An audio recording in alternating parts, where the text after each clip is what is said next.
Hello friends, আবারও একটি নতুন ভিডিওতে তোমাদের সবাইকে স্বাগত জানাই। আজকে আমরা আলোচনা করব ভারত এবং বাংলাদেশ দুটি দেশের মধ্যে কোন দেশটি ভালো সেটা নিয়ে। তো ভিডিওটি অবশ্যই শেষ পর্যন্ত দেখো এবং দেখার পর তোমাদের কি মন্তব্য সেটা কমেন্ট বক্সে কমেন্ট করে জানাবেন। ঠিক আছে, তো চলো শুরু করা যাক।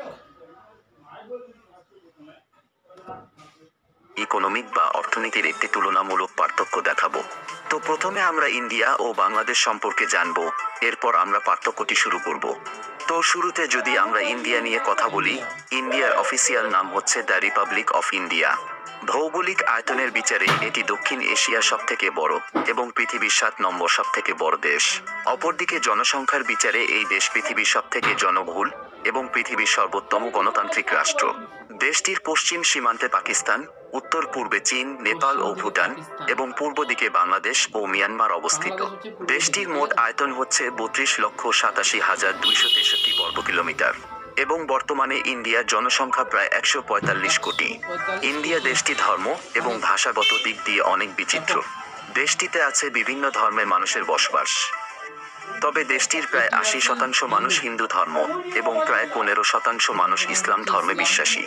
অন্যদিকে বিভিন্ন ভাষা ও উপভাষা মিলে ইন্ডিয়ার মানুষ প্রায় 1000-টিরও বেশি ভাষায় কথা বলে থাকে। তবে দেশটির সরকারি ভাষা হচ্ছে হিন্দি এবং ইংরেজি। প্রাচীনকাল থেকেই ভারতীয় উপমহাদেশ অর্থনৈতিক সমৃদ্ধি ও সাংস্কৃতিক সভ্যতার জন্য বিখ্যাত এবং ঐতিহাসিক সিন্ধু সভ্যতা এই অঞ্চলেই গড়ে উঠেছিল। একসময় দেশটি শত শত বছর ধরে সুলতানি শাসন এবং মোগল সাম্রাজ্যের অধীনে ছিল। তবে প্রায় 200 বছরের ব্রিটিশ শাসনের পরে 1947 সালে ইন্ডিয়া একটি স্বাধীন দেশে পরিণত হয়। ইন্ডিয়ার রাজধানী শহর হচ্ছে দিল্লি ও বাণিজ্যিক রাজধানী হচ্ছে মুম্বাই। এছাড়াও দক্ষিণ এশিয়ার সবথেকে বড় ও ধনী শহর হচ্ছে এই দিল্লি এবং মুম্বাই। তো বন্ধুরা, এগুলো ছিল ইন্ডিয়ার কিছু সাধারণ তথ্য। তো চলুন এখন লক্ষ্য করা যাক অর্থনীতির দিকে। ইন্ডিয়ার অর্থনীতি একটি উন্নয়নশীল অর্থনীতি হিসেবে গোটা পৃথিবীর কাছে পরিচিত।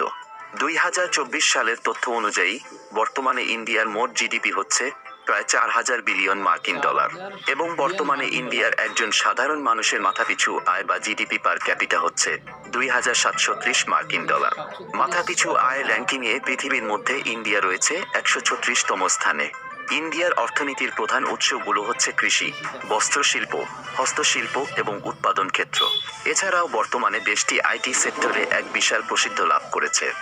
তবে বিগত 2 দশকের উল্লেখযোগ্য অর্থনৈতিক প্রবৃদ্ধি সত্ত্বেও ইন্ডিয়া এখনও পৃথিবীর সবথেকে দারিদ্র্য পীড়িত রাষ্ট্র। ইন্ডিয়ার মুদ্রার নাম হচ্ছে ইন্ডিয়ান রুপি এবং বর্তমানে 1 মার্কিন ডলার সমান ইন্ডিয়ার 84 রুপি।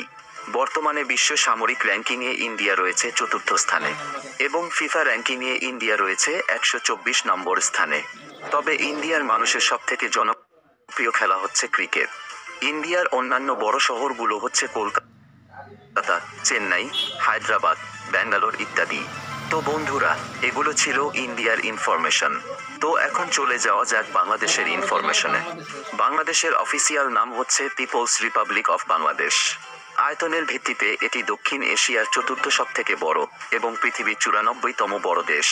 অপরদিকে জনসংখ্যার দিক দিয়ে এটি পৃথিবীর 8ম সবথেকে জনবহুল দেশ। বাংলাদেশের উত্তর পশ্চিম দিকে ইন্ডিয়া, পূর্ব দিকে ইন্ডিয়া ও মিয়ানমার এবং দক্ষিণ দিকে বঙ্গোপসাগর অবস্থিত।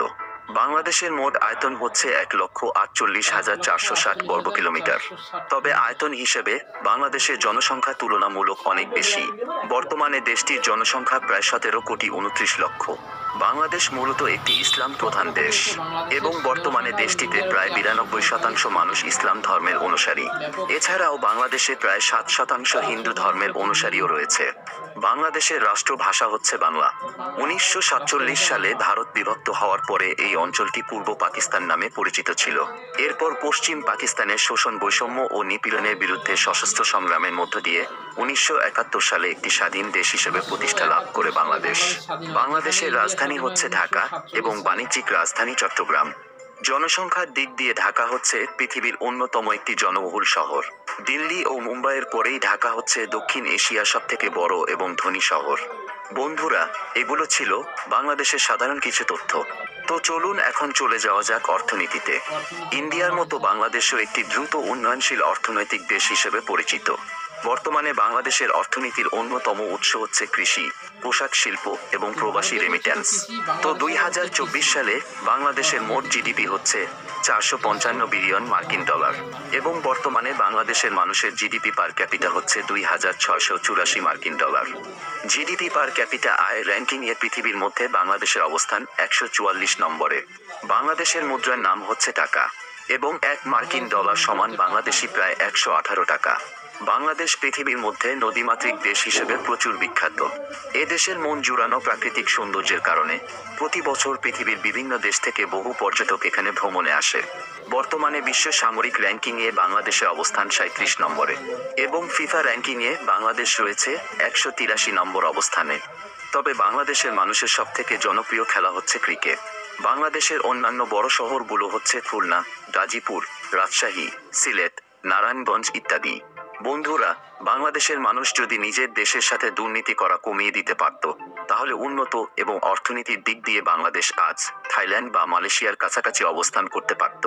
তো এই ছিল আমাদের আজকের ভিডিও, এবং আপনি যদি কাতার বনাম বাংলাদেশের অর্থনীতি সম্পর্কে জানতে চান, তো ভিডিওটা কীরকম লাগলো সেটা কমেন্ট বক্সে কমেন্ট করে জানাবেন, ঠিক আছে? এবং তোমাদের কীরকম ভিডিও দেখতে পছন্দ সেটাও জানাবেন। তো আজকে ছিল এই ভিডিও, দেখা হচ্ছে পরে এক নতুন ভিডিওতে। ততক্ষণের জন্য সবাই ভালো থাকবেন, সুস্থ থাকবেন, ধন্যবাদ।